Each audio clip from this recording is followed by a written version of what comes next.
Nah, ini yang disebut dengan mustaqarrah. Mustaqar tadi di Quran surah ke-11 ayat ke-6. Ini yang disebut mustaudaah. Ya, menyebar, menyebar, menyebar, menyebar, menyebar. Di mana dia tersembunyi itu?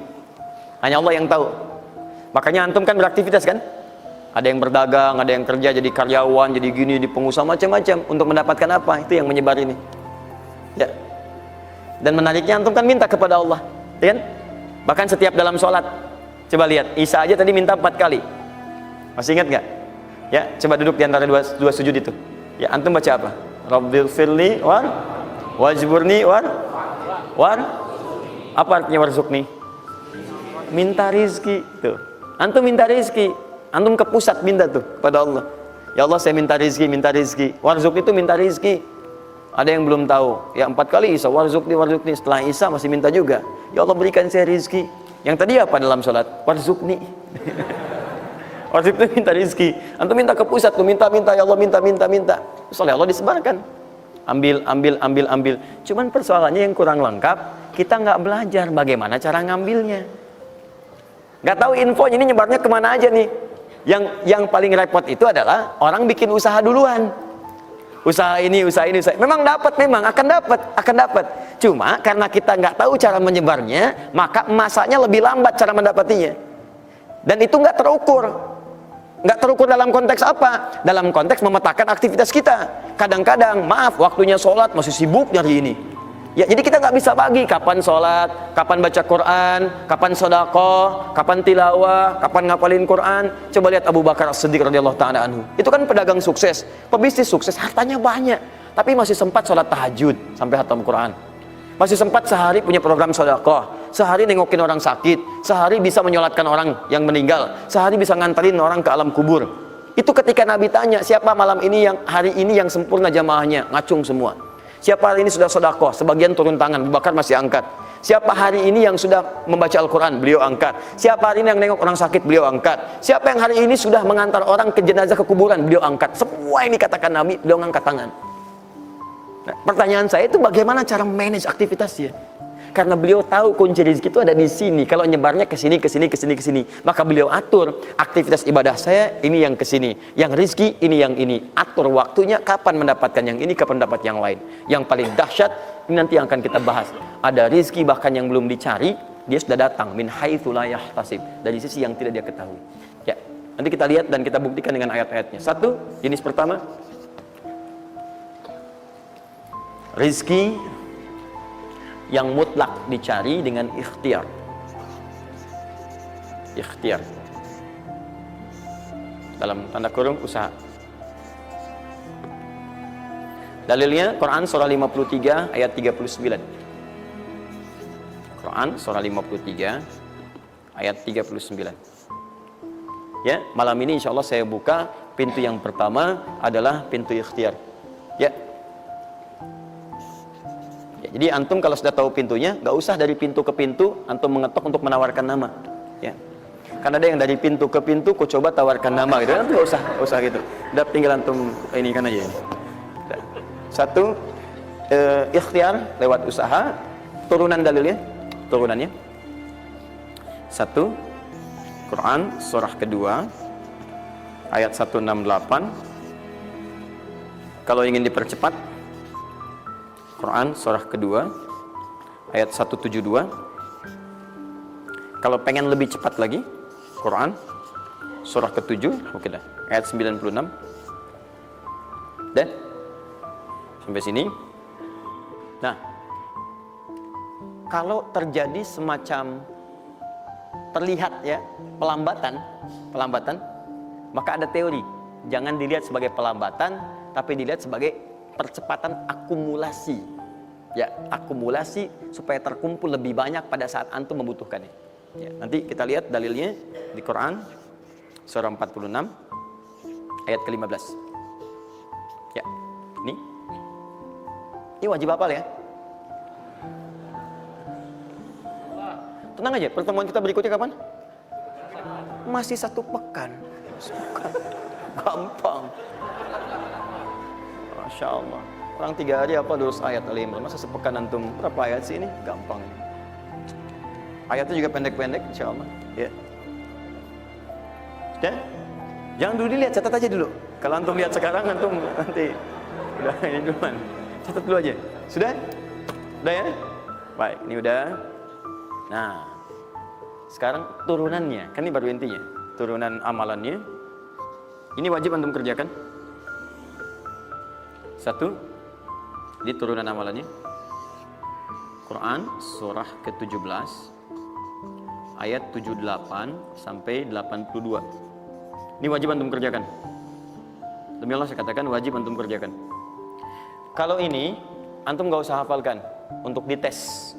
Ini gak akan dites insyaallah. Tapi antum wajib amalkan saat nanti menunaikan ibadahnya.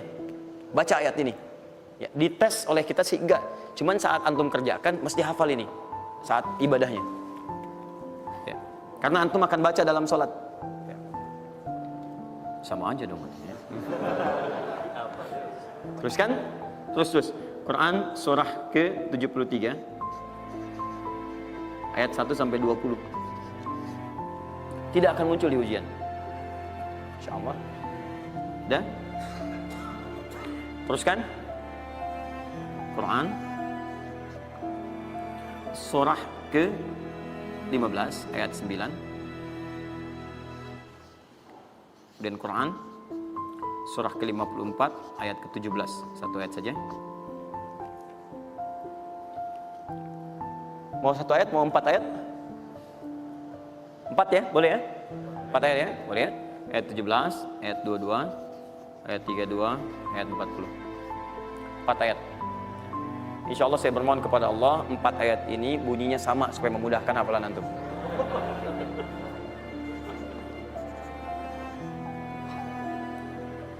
Lima. Sudah? Tahan.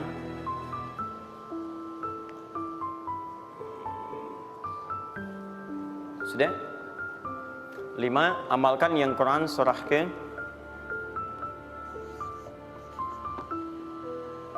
51 ayat 18. Ini untuk mempercepat pengabulan doa. Jadi kalau antum minta seketika. Sudah?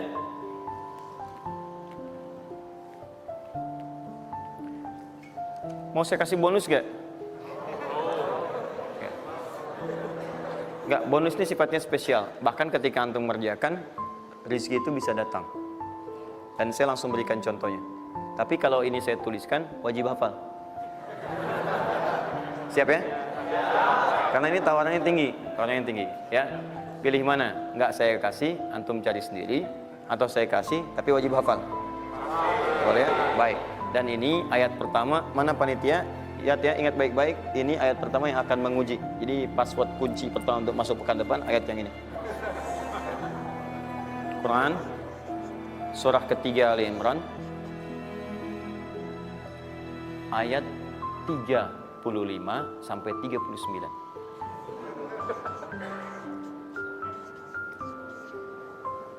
Gampang ya? Alhamdulillah.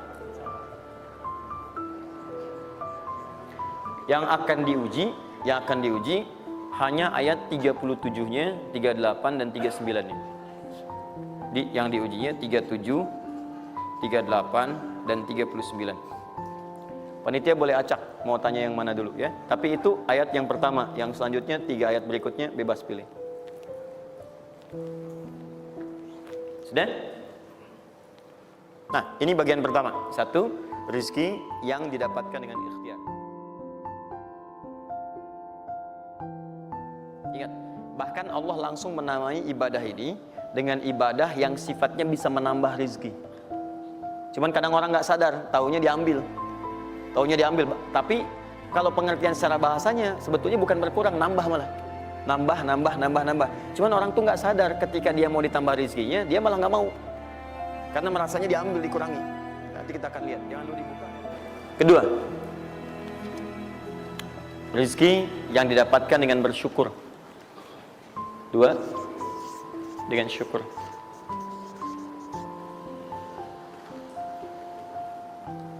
Dalilnya Quran surah ke-14 ayat 7. Quran surah 14 ayat 7.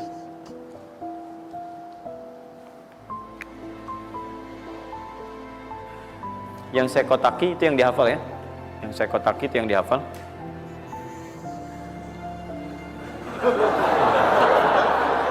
Ya. Nggak, ini inti ayatnya. Saya serius, ini inti. Ini harus ada, harus ada. Karena ini saya sering katakan ketika Anda menghafalkan, itu spirit ayatnya ada dalam jiwa kita. Kalau bisa udah otomatis gitu. Udah otomatis. Jadi begitu antum mengerjakan itu, antum ingat. Dan ketika antum berniaga pun, antum ingat. Jadi kalau antum sedang misalnya usaha apa, ada sholat tuh, antum refleks sholat. Karena tahu dengan sholat itu rezeki bertambah, bukan berkurang. Jelas ya? Nah, terus kan?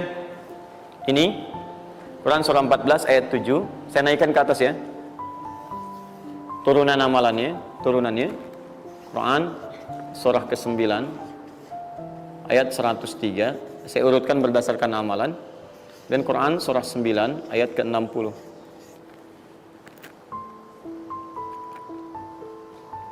Sudah? Ingat, bahkan Allah langsung menamai ibadah ini dengan ibadah yang sifatnya bisa menambah rezeki. Cuman kadang orang nggak sadar, taunya diambil. Tapi kalau pengertian secara bahasanya sebetulnya bukan berkurang, nambah malah. Nambah. Cuman orang tuh nggak sadar ketika dia mau ditambah rezekinya, dia malah nggak mau. Karena merasanya diambil, dikurangi. Nanti kita akan lihat. Jangan lu dibuka ayatnya Pak, ya. Itu saya. Nah, tawaran saya yang kedua nih. Ya, ini kan tadi tawaran pertama. Mau nggak saya kasih bonus lagi?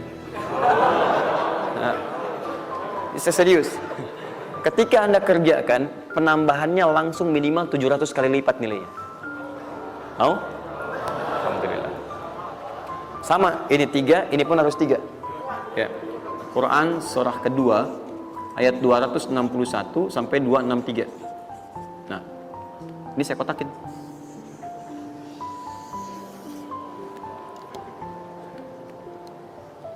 Sebentar. Quran surah kedua ayat 261 sampai 263. Saya mohon izin ya, saya lihat dulu satu. Supaya nggak online maksud saya. Pokoknya Anda online ada masalah dengan saya nanti. Nanti saya kasih di akhir, rumus cepat menghafalkan. Sudah? Nah. 2. Nah, yang ketiga, nanti saya simpan dulu aja supaya Anda fokus yang ini dulu untuk berlatih selama sepekan. Ya, berlatih selama sepekan. Supaya nanti, karena yang ketiga ini lebih cepat lagi. Lebih cepat. Saya khawatir Anda melakukan lompatan langsung pada yang ketiga. Nah, persoalannya kita mesti berurut karena yang satu dengan dua ini keduanya saling bersinergi. Begitu yang kedua udah dapet, yang ketiga lebih mudah. Ya, karena sudah punya kebiasaan dari yang pertama tadi. Kalau saya munculkan yang ketiga sekarang, maka persoalan terbesarnya adalah kebanyakan orang nanti akan meninggalkan yang ini yang paling bahaya. Semuanya pada di masjid aja gitu kan, dan sebagainya. Jadi nggak ada di kantor kosong, di bank kosong. Jadi hilanglah kehidupan di muka bumi. Ya. Jelas ya? Nanti kalau ini udah enak, nanti saya turunkan ini yang dikejar oleh sahabat kemudian. Sampai Utsman bin Affan, Abdurrahman bin Auf tuh hobinya cuma nungguin tahajud aja. Nungguin tahajud, datang. Bukan nggak kerja. Karena semuanya sudah melewati batas ini. Ini udah selesai, mereka pindah pada level yang ketiga.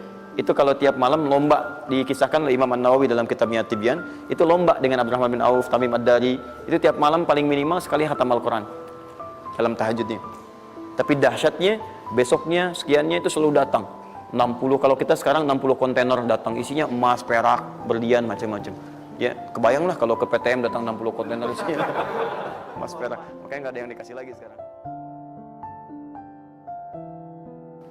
Jadi kalau Anda ingin mendapatkan apapun, mau dapat pahala, dapat rezeki, dapat ini, dapat itu, maka semua bergantung yang pertama pada tingkat kesungguhan usaha Anda.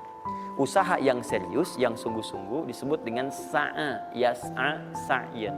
Nah, lihat sini, sudah? Saya mulai ya. Nah, ini saya harus selesaikan ini. Kita sepakat dulu sampai jam berapa kita? Oh enggak, kalau Anda mau sampai jam 11 silakan saja. Saya setengah 10 selesai lah. Karena ini pembuka ya, pembuka. Ke depan kita akan lebih kompleks karena saya pengen ini dicoba sampai sepekan. Nanti akan melahirkan perubahan. Karena ke depan kita akan bicara tentang riba, tentang macam-macam ya. Itu perlu lebih fokus lagi. Ini yang dasar untuk sepekan dulu. Siap ini ya? Yuk kita mulai. 1. Rizki lewat ikhtiar atau usaha. Saya boleh teman-teman sekalian buka ini ya? Ini udah? Ya. 1. yang lewat usaha, itu ikhtiar. Ya, buka Quran surah 39, Quran surah 53 ayat 39. An-Najm ayat 39. Wa allaysa lil insani illa ma sa'a. Wa allaysa lil insani illa ma sa'a. Wa allaysa lil insani, bahkan setiap manusia itu, awas, illa ma sa'a, akan mendapatkan rizki, akan mendapatkan hasil dari apa yang telah ia usahakan dengan sungguh-sungguh. Jadi kalau Anda ingin mendapatkan apapun, mau dapat pahala, dapat rizki, dapat ini, dapat itu, maka semua bergantung yang pertama pada tingkat kesungguhan usaha Anda. Usaha yang serius, yang sungguh-sungguh disebut dengan sa'a, yas'a, sa'yan. Sa'a, yas'a, sa'yan.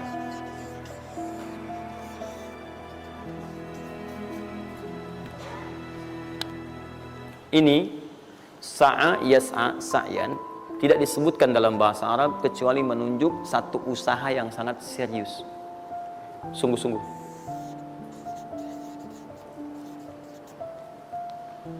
Rizki yang pertama ini sifatnya kata Al-Quran, langsung Allah yang menyampaikan. Kalau Anda mau mendapatkan rizki itu, baik yang sifatnya materi, uang, rumah, mobil, pakaian, makanan dan sebagainya, maka Anda mesti serius usaha. Usaha yang serius. Saya belum bicara bagaimana cara usahanya, tapi Quran ingin membangun komitmen dulu. Anda mau usaha enggak? Anda usaha, saya kasih, kata Allah. Jadi kalau Anda nggak usaha, nggak akan turun rezeki. Ya, nggak ada rezeki turun dengan cuman diam aja, nggak ada. Anda mesti usaha. Saat saya berada di Mesir, ada dua mahasiswa itu saling, mereka paham Quran. Mereka diskusi ingin membuktikan kebenaran Quran. Yang satu cara berpikirnya benar, yang satu keliru. Yang satu berkata, Allah kan sudah jamin rezeki kita akan diberikan, ya kan? Sampai kita wafat sempurna rezeki. Jadi nggak nyari pun pasti dikasih. Cara berpikirnya seperti itu. Ini yang dipakai oleh orang liberal sekarang. Nah, maksudnya logika semacam ini. Yang satu lagi berkata, memang Allah kasih, cuman kita mesti usaha. Dia sebutkan beberapa ayatnya. Yang satu bertahan dengan pendapatnya, dia ingin buktikan, saya masuk nanti ke masjid. Kalau di Timur Tengah itu suka ada zawiyah, tempat-tempat khusus untuk ibadah. Dia masuk ke dalamnya, sembunyi di belakang meja. Nah, di masjid itu suka ada muhsinin, para donatur, yang itikaf kasih makan. Hari pertama semua dikasih, dia tidak, karena ngumpet. Karena perjanjiannya nggak boleh ada usaha apapun. Hari kedua dia masih ngumpet, nggak dikasih, semua dikasih yang ada. Hari ketiga sudah lapar sekali, sudah nggak tahan. Begitu udah dikasihkan, yang muhsinnya tanya, hal min akhar, ada lagi yang lain nggak? DKM jawab karena nggak tahu, kan ngumpet. Nggak ada yang lain. Baik, kalau gitu saya kasih ke tempat lain. Karena beranjak mendengar suara itu, dia langsung kasih kode dengan berdahan. Kaget kan DKM. Begitu dibuka, ada orang ngumpet di belakang meja, sudah kelaparan. Akhirnya dia ada orang satu lagi di sini, langsung dikasih bagiannya sampai dengan 3 bungkus.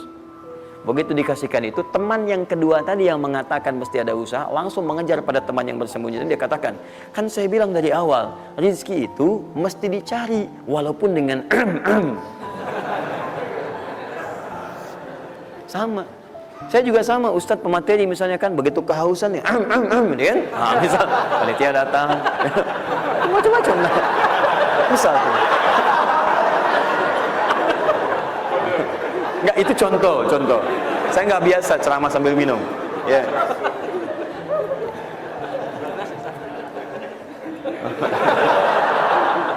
Jelas ya?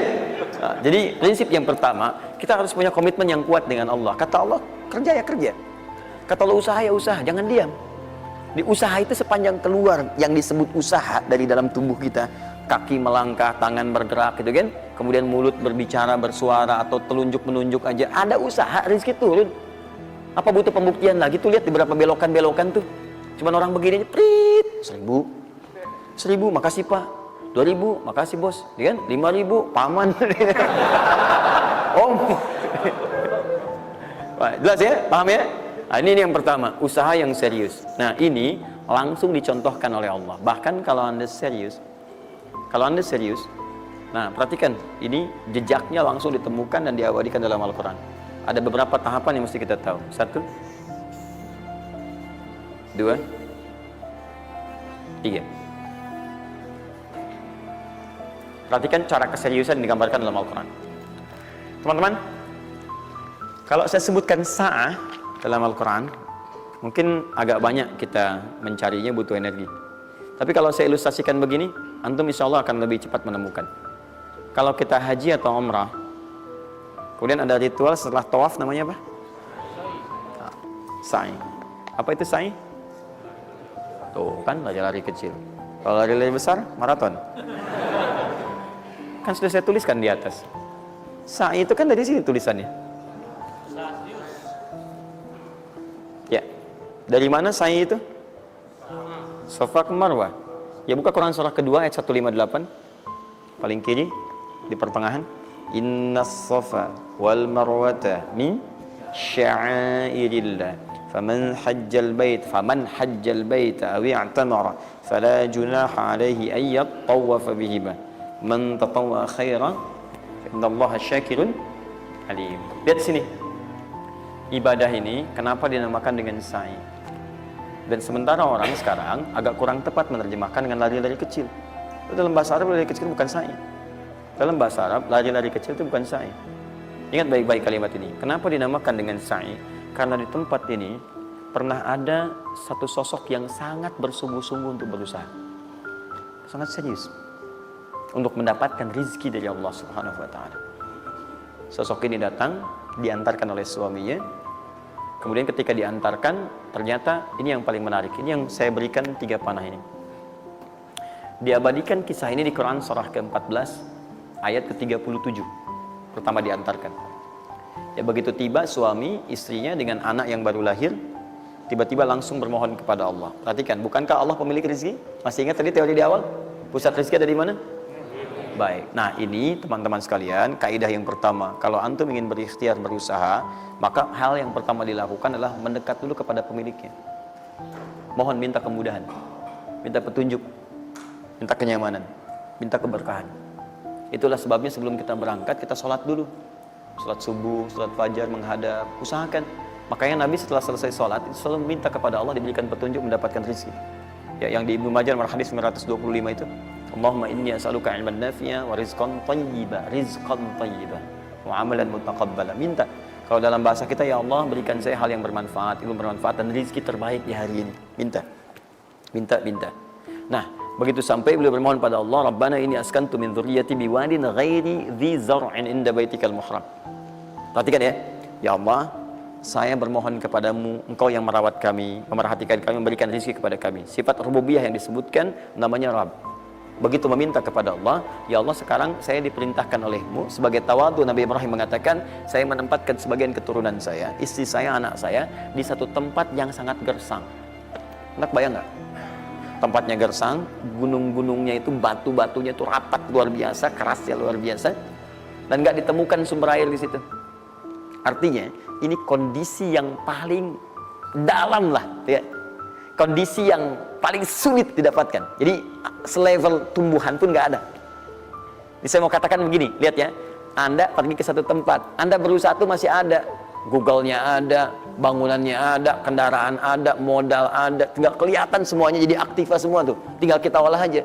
Ada orang yang pernah mendatangi tempat yang semuanya nggak ada bahan-bahannya. Bayang ya? Kosong. Tuh. Saya pernah satu kali waktu ada krisis itu, beberapa ke belakang, itu semua showroom macam-macam itu pada jatuh. Dan saya diundang ke Hyundai untuk ngasih motivasi, ngasih training. Pertama kali saya dibawa itu, teman-teman sekalian, saya dibawa ke showroom mereka, selapangan tuh, isinya mobil semua. Mobil, apa perkataan pertamanya? Kata manajernya, Ustaz, itu biasanya kami kosong nih. Sekarang banyak seperti ini katanya. Mohon nanti diberikan gambaran seperti apa, kami mesti semangat macam itu. Saya bilang, Pak, Bapak itu luar biasa ya. Tahu nggak Pak, orang yang pertama kali menemukan mobil, jangankan mobil begininya, bahannya aja susah nyarinya. Masuk kemudian ke showroom aja nggak ada, di belakang rumahnya cuma otak-atik cari bahan macam-macam, jadi yang sederhana. Ya dari situ aja jadi mobil. Bapak sekarang udah ada mobilnya, tinggal dipasarin aja. Nah sekarang banyak orang banyak mengeluh. Nabi Ibrahim dulu cuma bawa istrinya ke tempat yang gersang luar biasa, nggak ada potensi apa-apa, materinya kosong, itu gersang, tumbuhan nggak tumbuh. Apa yang terjadi? Begitu sampai di situ, satu kalimat ketika meninggalkan Ibrahim istrinya Sayyidah Hajar dengan anaknya Ismail alaihissalam, maka pertanyaan pertama dalam satu riwayat, ahadza min amrillah, apakah semua ini ketetapan Allah? Maka dijawab bala. Perhatikan prinsipnya, selama ini ketetapan Allah, maka Allah tidak akan menyia-nyiakan saya. dan rizki telah Allah tetapkan kepada kita, maka Allah tidak akan pernah menyia-nyiakan kita.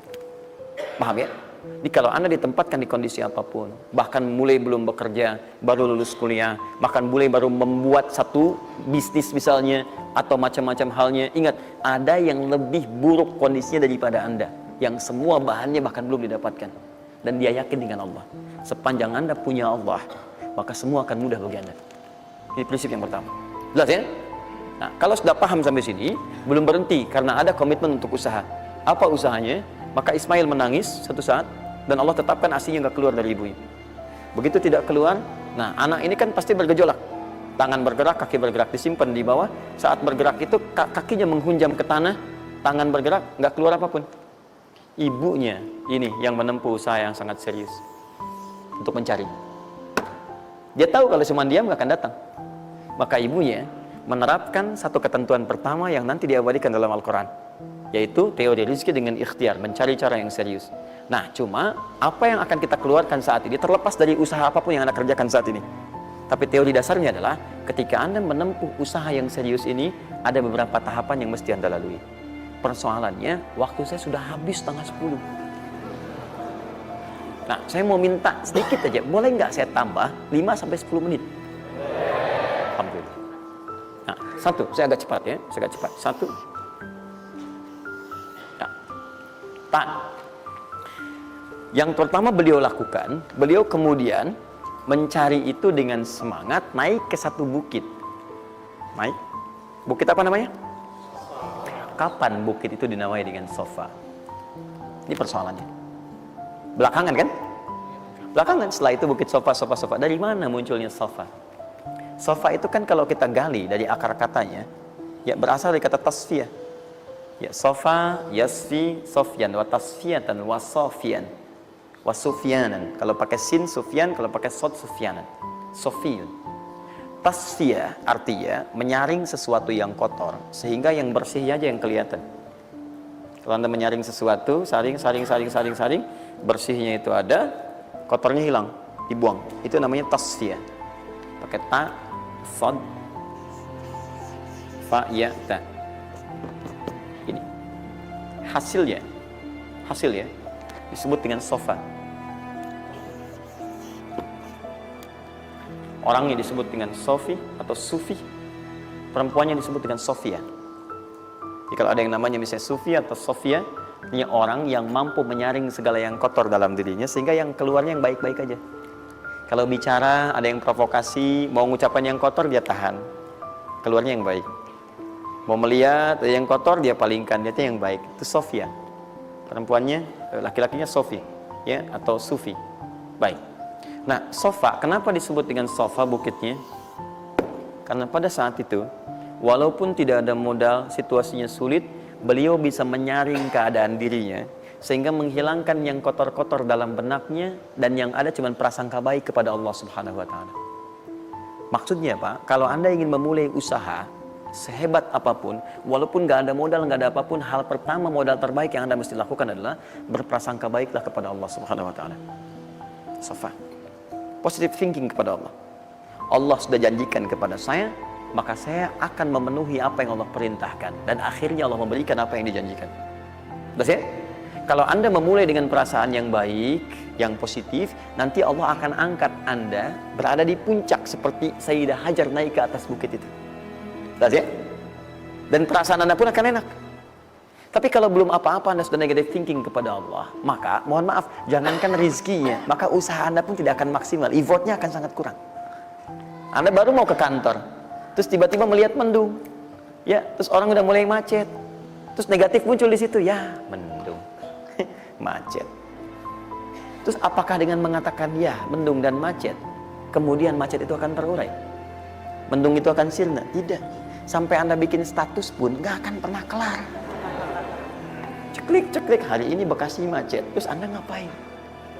Jadi kalau Anda mau mengawali sesuatu, maka positive thinking kepada Allah. Bismillah.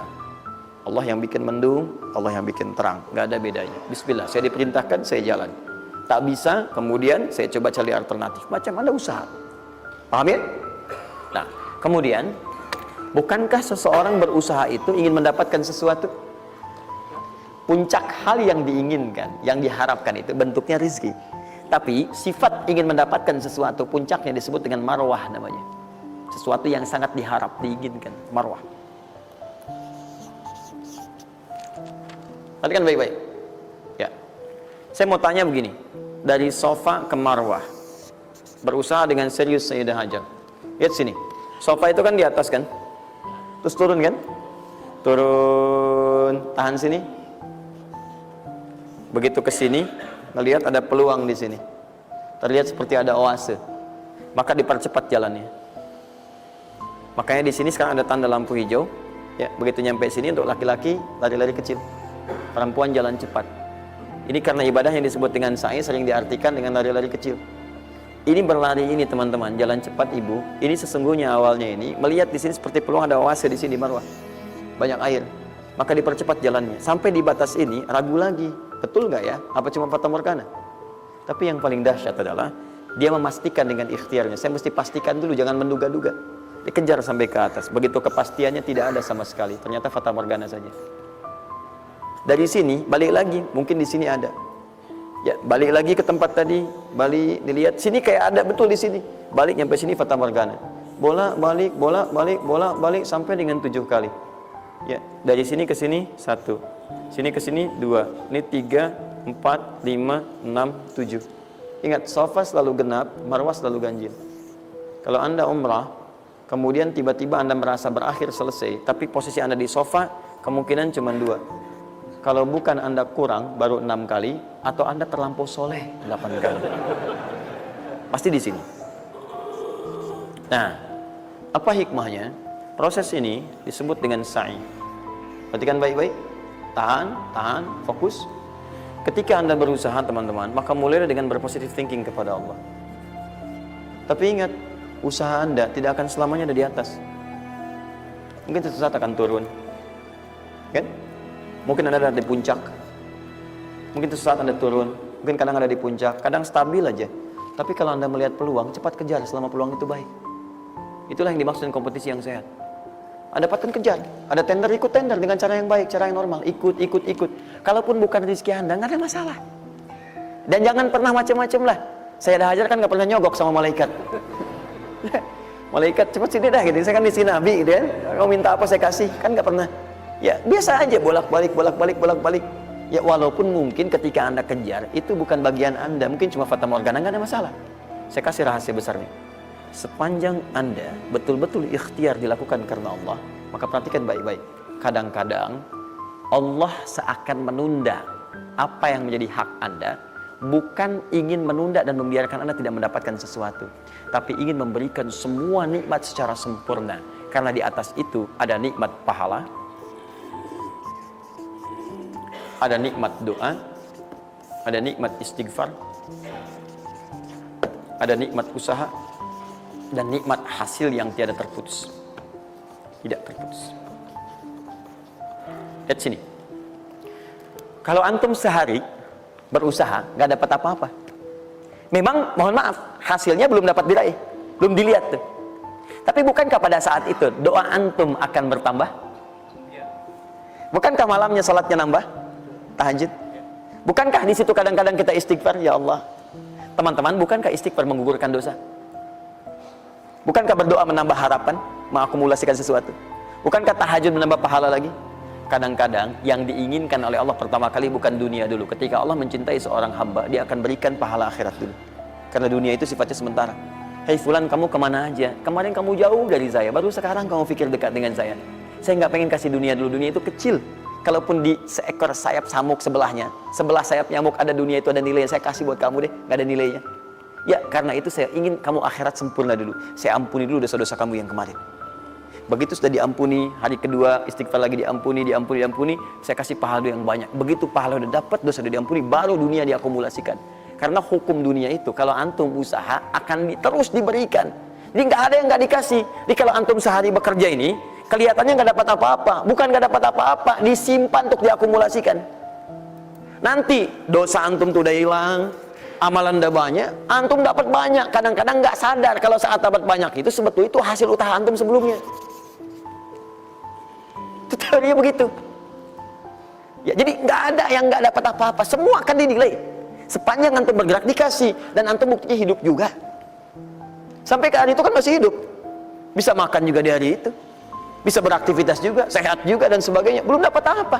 Makanya kata Nabi, yang hari itu ada makanan, dia orang kaya sebetulnya. Kalau besok masih ada lagi, kaya banget. Antum sampai sebulan masih ada cadangan. Kenapa kita mesti berkeluh kesah? Dan belum tentu hidup juga sampai besok. Yang tuh mau ngumpulin apa? Nah, maka prinsip yang terbaik adalah ketika antum berikhtiar, ikhtiar usaha yang maksimal. Tapi jangan khawatir kalau antum kerja sehari nggak dapet, 2 hari belum ada usaha. Jangan khawatir teman-teman sekalian. Rumus yang mengatakan semua ketika badan bergerak, maka rezeki dituliskan untuk keluar. Tapi kadang-kadang ada yang Allah inginkan lebih besar dari apa yang Anda harapkan. Apa yang Allah harapkan, ikutkan ke situ, maka Anda akan mendapatkan akumulasi bagiannya. Itu yang dilakukan oleh Sayyidah Hajar. Begitu beliau kemudian naik ke Marwah, nggak dapat, naik ke Safa, nggak dapat. Apa pernah tertuliskan dalam riwayat sedikit aja Sayyidah Hajar mengeluh? Tunjukkan kepada saya kitab mana yang pernah menunjukkan riwayat ketika bolak-balik itu kemudian Sayyidah Hajar berkata, ya Allah, saya kan istri Nabi, saya kesini memenuhi perintahmu ya Allah, ini udah capek, kenapa belum turun juga? Pernah nggak? Kedua, ketiga, keempat, kelima, sampai ke yang ketujuh. Begitu sampai di Marwah, baru kemudian diakumulasikanlah itu. Apa yang terjadi? Ibunya yang usaha bolak-balik, bolak-balik, bolak-balik, akhirnya keluar dari mana? Anaknya, kakinya kemudian menghentak lagi, tiba-tiba keluar air dari situ. Pertanyaan saya, ibu yang lebih tahu di belakang, kan kalau anak itu sedang haus, pasti tangan kakinya bergerak kan? Kenapa saat pertama disimpan bergerak, airnya keluar? Sudah 7 kali bolak-balik, baru air keluar. Silakan lihat riwayatnya. Pada hentakan itu, ketika 7 kali ibunya bolak-balik, malaikat mengepakkan sayapnya. Itu yang menghantam air dan keluar air. Malaikat yang ditugaskan Allah memberikan rezeki namanya Mikail. Itu ada di Quran surah kedua ayat ke-98. Ya, man kana aduwwan lillahi wa malaikati wa rusuli wa jibril wa mikail. Mikail. Di antara tugas Mikail oleh Allah ditugaskan untuk memberikan rezeki. Yang paling menarik, perhatikan baik-baik. Begitu airnya keluar, ibunya sedang di Marwah, sedang berdoa nih. Makanya kalau sa'i di sofa ngadep ke kiblat berdoa dulu, ke Marwah ngadep ke kiblat berdoa dulu. Begitu sedang berdoa, nyampe ke Marwah yang ketujuh, anaknya lebih kencang menangisnya. Ibunya mendengar suara nggak biasa, dikejar ke sini. Begitu kejar ada air. Apa kata ibunya? Lihat kalimatnya. Zam, zam, zam, zam. Ibunya tidak mengatakan ijma, ijma, ijma, tapi zam, zam, zam, zam. Zam itu artinya kumpul jangan berhenti, kumpul jangan berhenti, kumpul jangan berhenti. Sampai sekarang air itu tidak pernah berhenti. Perhatikan bagaimana akumulasi pekerjaan seorang ibu yang sangat serius menghasilkan rezeki bukan hanya untuk dirinya, untuk anaknya, cucunya, cicitnya, dan berganti generasi sampai kita sekarang. Kita aja ke zaman Nabi Muhammad, itu teman-teman sudah lewat 15 abad. Nabi Muhammad ke Nabi Ismail 29 generasi. Satu generasi bisa ribuan tahun. Nabi Muhammad ke Nabi Musa aja 2000 tahun, ke Nabi Isa 600 tahun. Sekarang ke Nabi Ismail 29 generasi. Muhammad bin Abdullah bin Abdul Muttalib bin Hashim bin Abdul Manaf bin Qusay bin Murrah bin Kilab bin Ka'ab bin Ghalib bin Fihir bin Malik bin Nadar bin Kinana bin Khuzaimah bin Mudrikah bin Ilyas alaihi salam bin Nizar bin Mudar bin Ma'ad bin Addan bin Adi bin Adri, ya, bin Muqawwam bin Nahur bin Tari bin Ya'rub bin Yasub bin Nabit bin Ismail alaihi salam. 29 generasi. Yang bisa mengulang 29 ini saya bebaskan paspornya untuk menghafal Quran di pekan depan. Silakan. Boleh, silakan. Tapi kalau salah satu tambah 1 ayat. Jelas? Terakumulasi. Maka boleh jadi kita berusaha bekerja, sehari belum dapat, 2 hari dagang belum dapat, tenang. Begitu antum 3 hari, tiba-tiba dagangan diborong habis. Itu sebetulnya usaha antum yang sebelumnya. Tapi antum dapat bonus ampunan dosa, pahala, macam-macam. Maka jangan mengeluh. Dan jangan pernah antum sekali-kali, awas ya, awas, mengeluarkan kata-kata yang seakan-akan Allah menghentikan rezeki antum. Maka disitulah kesulitan paling sulit akan antum awali. Ya Allah, apa engkau nggak sayang dengan saya? Saya perlu usaha apa lagi? Kenapa belum diberikan juga? Dan sebagainya. Itu kadang-kadang membuat seseorang kalau sudah kehilangan arah seperti itu sampai meninggalkan agamanya, itu yang paling fatal. Paham ya? Quran surah ke-14 ayat 7. Nah, tadi Quran surah ke-9 ayat 100 berapa tadi? 3. Quran surah 9 ayat berapa tadi? 60. Yang bonusnya jangan lupa masih di dalam kotak. Quran surah kedua ayat 261 sampai pinter. Ya, alhamdulillah. Kotak ya. Wajib dihafal.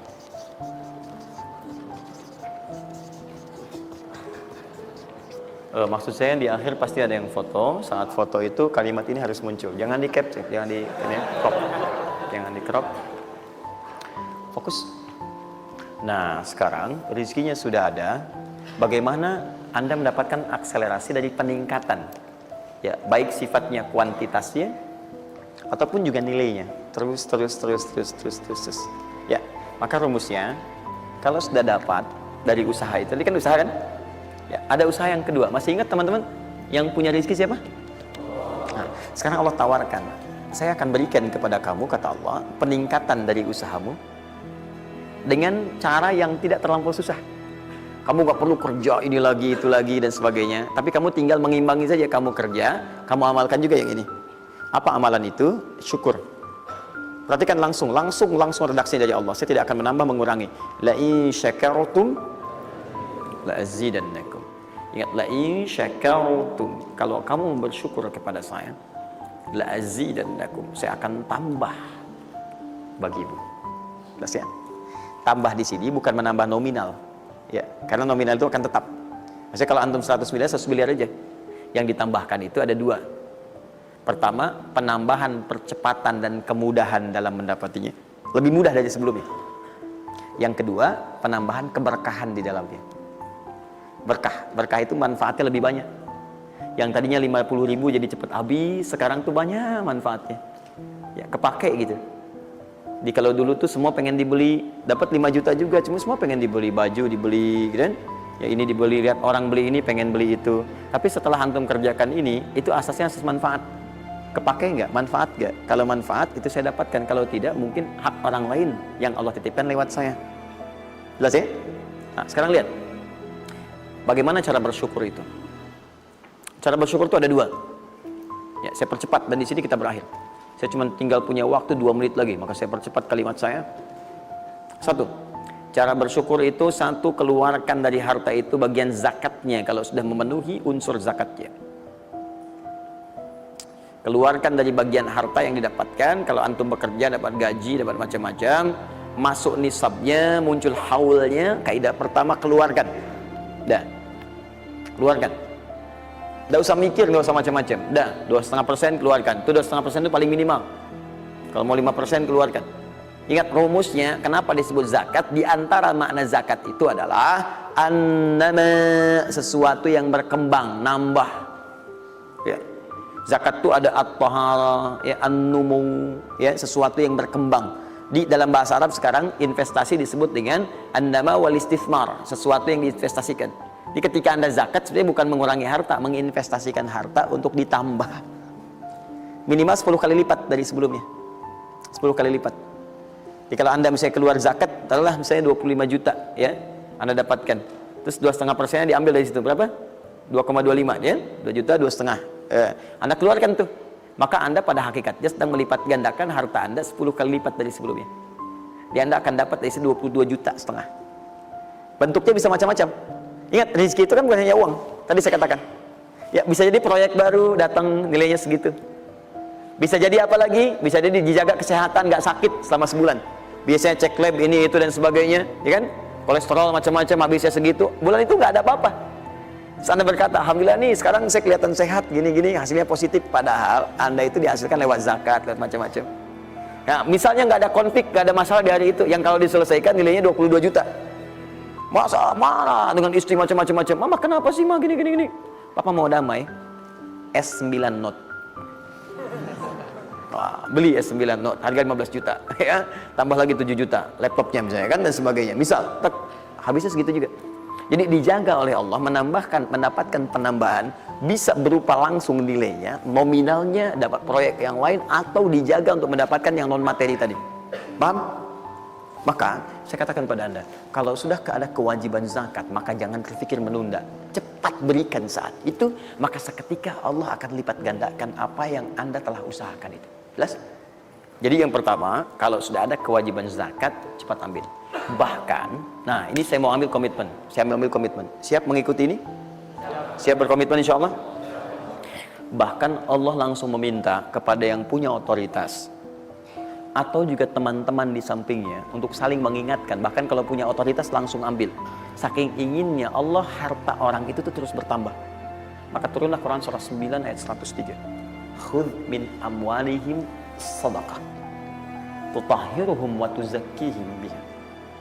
Muhammad, kalau dia lupa atau yang lain, ambil aja deh. Ambil aja. Ambil dari harta dia itu kalau sudah mencapai nasabnya. Nisabnya sudah ada, haulnya sudah sampai, ambil. Apa tujuannya? Sedekah. Perhatikan, zakat disebut dengan sedekah. Sedangkan sedekah tidak disebutkan dalam rumus bahasa kecuali kullu ma'rufin sedekah. Semua yang baik-baik disebut dengan sedekah. Kata Allah, saya ambil itu bukan ingin mengurangi kamu, tapi ingin membuat kebaikan untukmu. Apa kebaikannya ya Allah? Wa tuzakkihim.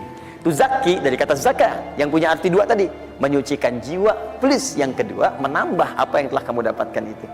Jadi kamu tuh jangan nanti kotor hati kamu karena terlampau banyak ini, fokusnya ke situ banyak tapi kamu nggak pakai. Maka saya biarkan kamu dengan mengeluarkan zakat itu supaya bersih hatimu, punya nilai berbagi dan tidak terlalu bergantung kepada harta dunia yang kamu akan tinggalkan kelak. Dan yang paling dahsyat, kalau kamu kerjakan, saya tambah kemudian kualitasnya, saya tambah keberkahannya, bahkan saya permudah untuk mendapatkannya. Jelas sampai sini? Bonus yang ini, nah, peningkatannya lebih dari yang pertama, 700 kali lipat. Ini minimal 700 kali lipat. Apa itu secara singkat? Infak.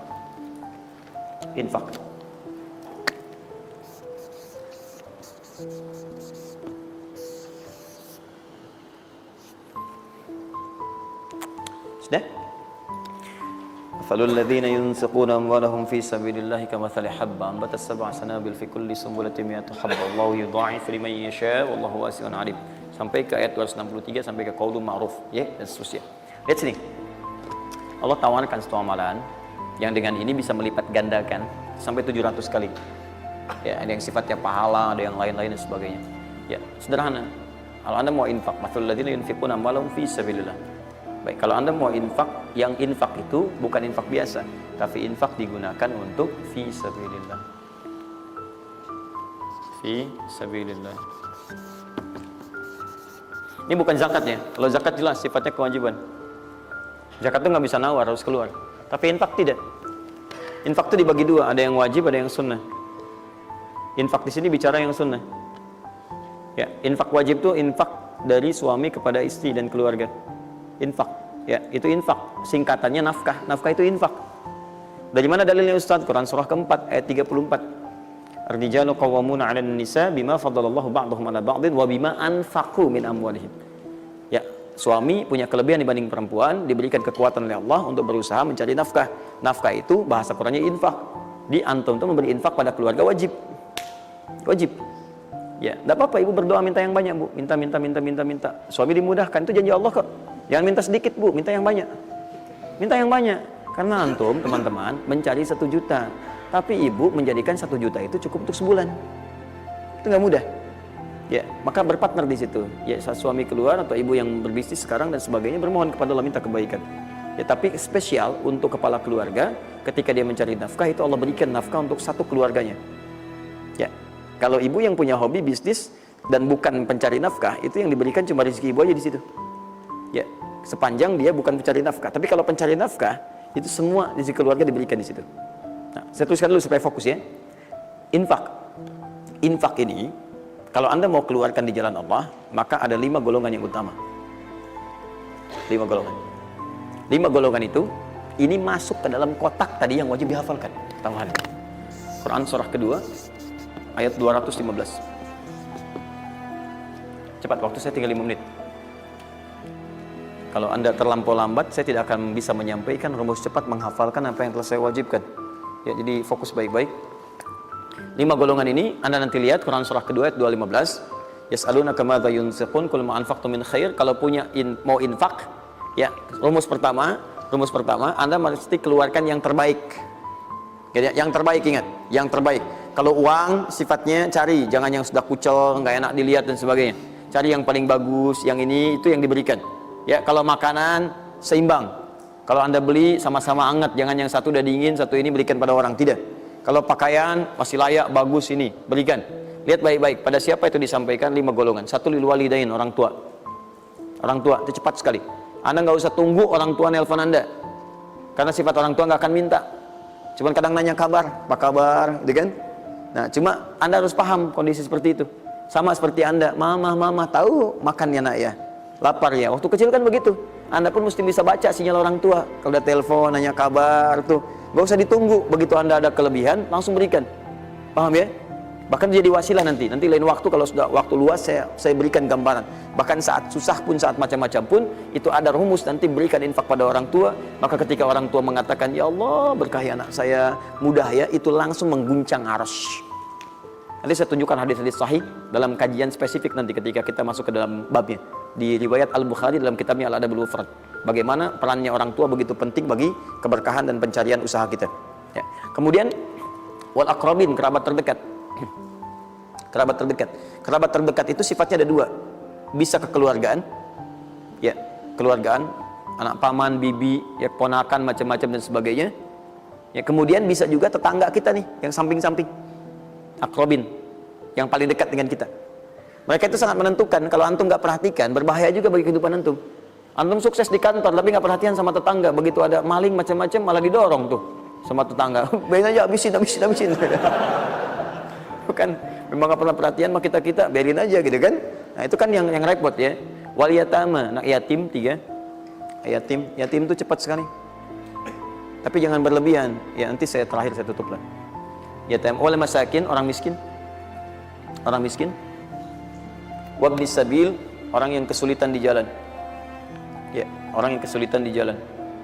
Anak siapapun dia, sepanjang dia sedang kesulitan, sifat orang kesulitan itu kalau dibantu, maka suara dia itu akan langsung memberikan jawaban kepada Anda. Jelas ya? Baik, tahan sini, tahan. Fokus teman-teman. Termasuk Ibnu Sabil di situ nanti, itu ada yang diartikan dengan orang-orang yang semacam belajar. Ya, kalau di luar itu banyak yang kayak ngasih beasiswa ke orang yang belajar, yang sebagainya. Ada yang pengajar, ada yang macam-macam. Itu cepat juga itu. Nah, mempraktekkan kelima itu pakai rumus yang ini yang tadi, yang 261, 263. Lihat ya, lakukan karena Allah, bukan karena yang lain. Paham ya? Dan melakukan karena Allah itu diarahkan untuk mendekatkan diri kepada Allah. Lihat cara infaknya. Misal, antum ingin ngasih misalnya kan? Nih, saya mau ngasih pakaian yang Allah sukai. Kasih baju koko, kasih sarung, ya kan? Bisa kalau dia mau sekolah, kasih perlengkapan sekolah, berikan mushaf, berikan mukena, berikan macam-macam ya, untuk misalnya biaya sekolahnya. Kalau bisa bergantung pada antum, sekolahkan ke tempat yang Allah sukai dan sebagainya. Itu cepat sekali investasinya, dan pahalanya nggak akan berkurang, ngalir terus. Jadi kalau dia baca Quran tuh dapat pahala dan seterusnya. Dan itu sampaikan dengan cara yang bijak. Kalau sudah ngasih, saran saya lupakan. Jangan diungkit-ungkit, lupakan. Makanya bahasa Qurannya qaulun ma'rufun wa maghfiratun khairum min shadaqatin yatba'uha adza. Kata-kata yang baik ya, dan maghfirah, permohonan ampun, maaf ya. Kalau nggak bisa ngasih, minta maaf, langsung kemudian lupakan. Jangan diungkit-ungkit, jangan macam-macam, supaya tidak hilang pahalanya. Begitu sudah itu dilakukan, itu lebih bagus. Bahkan saat antum nggak punya pun, berkata baik lebih bagus daripada ngasih tapi seringkali diungkit-ungkit atau dengan kalimat yang tidak menyenangkan. Dikasih gitu kan, aduh mas terima kasih ya sudah dibantu gini-gini. Nggak apa-apa, itu kan rezeki cuma titipan dari Allah. Hak ibu juga, hak kita bersama. Ibu kan miskin misalnya. Itu paling nggak enak ya. Dah cukup, saya tutup. Ini yang saya mohon maaf ya, mungkin teman-teman yang lain punya kebiasaan. Saya tuh kalau ada ulama atau yang lain baik, saya contohkan dari sana. Tapi kalau nggak ada, atau ada pengalaman kita yang baik yang kira-kira tidak menghadirkan perasaan yang berlebihan, saya bagi, mungkin antum bisa ikuti. Nah, saya coba membiasakan yang orang-orang dulu biasakan, guru-guru saya biasakan, dan itu pengaruhnya sangat dahsyat. Kalau antum mau lebih cepat lagi, biasakan begini. Menerima pendapatan dari manapun, walaupun bukan gaji atau apapun, cobalah antum keluarkan dari situ, niatkan sebagai sedekah. Saya ulang ya, menerima berapa peser pun dari manapun pendapatan, coba antum keluarkan sebagai sedekah. Misal 2,5%, 5%, keluarkan aja, bagi siapa. Demi Allah saya katakan, begitu antum kerjakan itu karena Allah, maka Allah akan merawat anda dan menjadikan dunia kecil bagi anda. Apapun yang anda butuhkan ada kecil sekali. Dan anda sudah nggak melihat, nggak ada nilainya tuh dunia itu. Ya, jadikan kebiasaan itu. Kalau ada pakaian sudah anda pakai, datang lagi yang baru, ini yang lama kasih aja, yang layak dipakai dan sebagainya. Seperti itu biasakan. Begitu anda biasakan, nanti Allah jadikan kecil dunia bagi pandangan anda. Ada nilai. Dah. Paham ya? Itu kalau antum mau ikuti silahkan, atau kalau mau bertahan di yang pokok silahkan. Saya sudah katakan, saya tidak akan menambah waktu lagi karena sudah jam 10. Pas 12 menit saja apa yang saya minta. Dan saya tutup dengan kalimat, kalau ingin dimudahkan menghafal ayat-ayat yang disampaikan, maka caranya cuma dua. Satu, yakinkan antum bisa menghafalkannya. Yakin, jangan ragu. Bisa.